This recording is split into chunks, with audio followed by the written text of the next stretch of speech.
3 hours. That's how long it took for the Missouri Task Force 1 to call, activate, and deploy 80 workers out of Columbia. Workers on this site told me people of the community have been coming by all day picking up bricks to hold on to its legacy.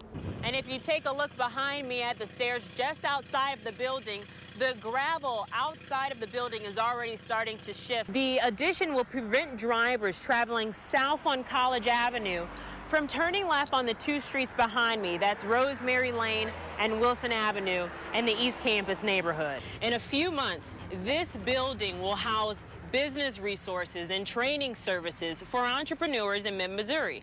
Tonight at 10, we look at protest policies in mid-Missouri, what military equipment some towns have, and what local police departments are saying after the practices of police were questioned in Ferguson. The city's current infrastructure cannot handle new development like this new residential building behind me, but if entrepreneurs would like to invest in a business in the downtown area, they can reuse existing buildings like the No Gas right across the street. We drove to Ferguson and spoke to protesters that witnessed the most violent nights firsthand. Then we spoke to local law enforcement agencies like the Columbia Police Department about what plans were in place if a violent protest were to happen in your town.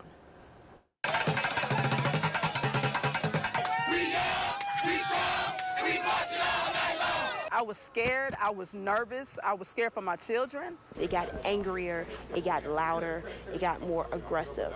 Kind of creating the effect as if there's kind of a potential war between the citizens and the authorities. Disputes between law enforcement officials and Ferguson protesters shocked the nation. They gotta give us something, but we're not letting them pick us out one by one. We investigated what policies are in place in mid-Missouri. We don't have a policy per se when it comes to actual protests. We requested policies and inventories from 20 mid-Missouri law enforcement agencies. Of the 16 cities and counties that responded, 13 of them did not have a policy in place for protests. Jefferson City Police Chief Shoemaker says communication and making adjustments where needed helps reduce issues. There are issues in law enforcement where things happen where you have to be able to evolve quickly and you have to be able to adapt and provide personnel. In Ferguson, county and state officials stepped in to try and de-escalate the unrest. SWAT gear came into play when the situation could not be contained. The Michael Brown protesters I spoke with told me the use of riot gear escalated the environment and created tension between both sides, leaving businesses in parts of Ferguson destroyed. They had them in the position of battle ready. When the police initially showed up in the riot gear, that set the expectation, that set the stage. We sifted through piles of records and found similar SWAT gear used in Ferguson is stocked in mid-Missouri. For example, we found at least 2 mid-Missouri cities have armored vehicles, and at least 4 have tear gas.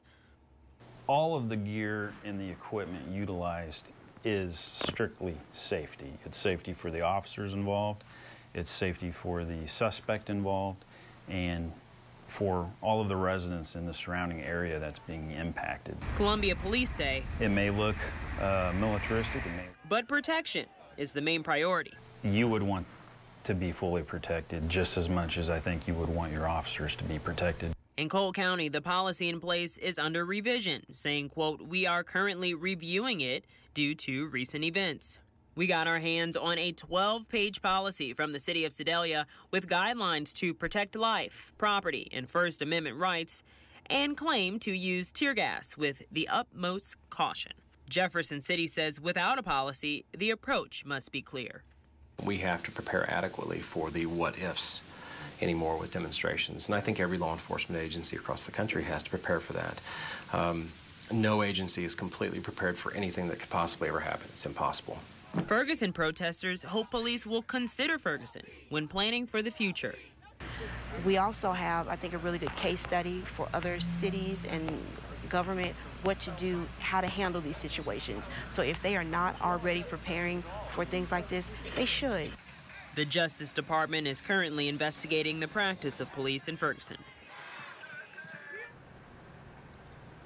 Columbia and Jefferson City do not have a set protest policy in place, but both departments did tell us they do have a crowd patrol function written within its guidelines. We mapped out which mid-Missouri cities have protest policies and highlighted which departments have military equipment on our website. To find out what's in your town, head to KOMU.com. Reporting live in Columbia, Paige Travis, KOMU 8 News. After more than 20 years at the Boys and Girls Club on Elm Street in Jefferson City, the center is preparing for a new home. Leaders of the organization decided the old building would cost too much to repair, so the community stepped up to build a new future for its students. Scrape by scrape, and bit by bit, memories from years of mentorship and guidance gone. For a lot of kids in Jefferson City, they grew up in that Boys and Girls Club facility, and so it was home for them. The last remains of a building fueling opportunities for those in need on the east side of Jefferson City. Workers on this site told me people of the community have been coming by all day, picking up bricks to hold on to its legacy.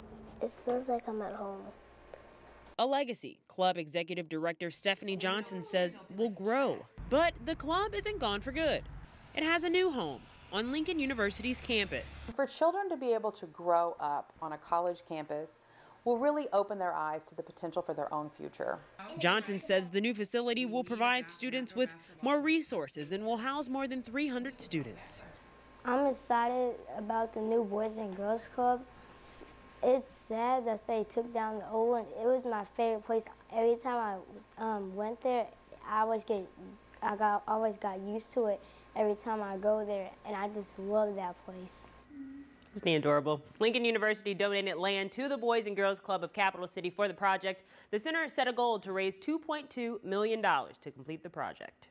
Columbia School Board Vice President Jim Witt told me the discussion has been on the table since he's been on the board. The district's contract with First Student Incorporated was coming to an end, so the board began investigating what other options were available. I went to Omaha to see what changes have been made since the switch and spent the day with someone who knows this transition better than anyone. We made it. This longtime bus driver has a unique perspective in this situation. Melvin Felton has worked for both bus companies.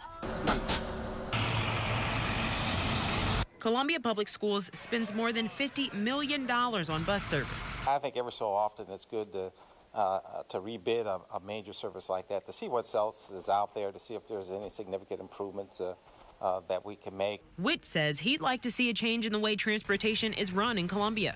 I like to see much better management, fewer, problems in terms of, on-bus problems, disciplinary issues. What we would like to do from the standpoint of STA is this is the first contract that we have in the Midwest. It's trying to run it and run it right, that people outside of Omaha can see what we're doing.